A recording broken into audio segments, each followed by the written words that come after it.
I think one of my challenges in determining whether or not I succeed in this Republican primary is going to come out. I was just jotting down some of the things you said. Comes down to a tension between the values that I'm advocating for are deeply conservative values. But my method of wanting to get there is radical in terms of a quantum leap to a worthy destination. Not abolishing the government, but abolishing a fourth branch of government that where it ultimately exercises political power today. And there's a tension in that. And I see it in many of the Republican audiences that I talked to. I saw it in the first debate and the response to it a little bit, is that the people who share the conservative value set that I share and I'm advocating for, it's in the name. They want to conserve, right? Yeah. Whereas what I'm talking about is getting into some of these agencies and bureaucracies, and even the swamp exists in the private sector too. Shut it down, not through incremental reform, but through a quantum leap of actually shutting it down.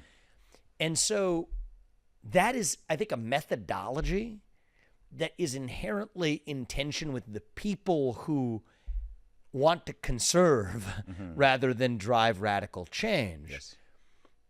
But my challenge back is, what happens when the things that you want to conserve no longer exist? And I think that that's something that we have lost. Yes. Actually, is the things that we want to conserve when they don't exist, then we have to actually create from the ground up, and that takes a quantum leap. Yeah, it's because to accomplish. Do you know what I consider you? I consider you a progressive conservative. You know, it's funny you say that. It's interesting. Progressive in the methodology, maybe. Yes, exactly. But conservative in the context. Because conservative can be, country to country, person to person. It can, conservatism in the UK is very different to conservatism in the US, right? And the battles are very different, and the way people talk about things are very different.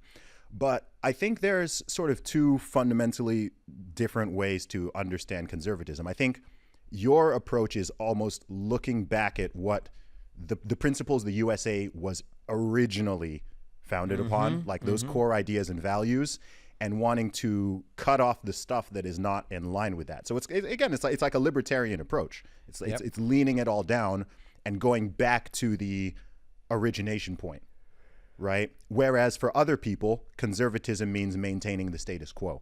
So that's the challenge you're describing. So for people who want to maintain the status quo, even if it's not serving them well, even if some of these organizations are corrupted or they're not serving a purpose or they never really had one to begin with, they still, in their mindset, are very apprehensive about those things being shut down, especially when you use that, like, shut it down, right? Or on the left side, they're like, abolish this thing, dismantle this thing. And it makes people go like, wait, I'm used to this thing. This has been here my whole life. If you say I want to shut down the FBI, I'm not even American. But as far as I know, the FBI has it's existed my entire life. This organization's always been there. I assume it serves a valuable purpose. Whatever, people just get used to things.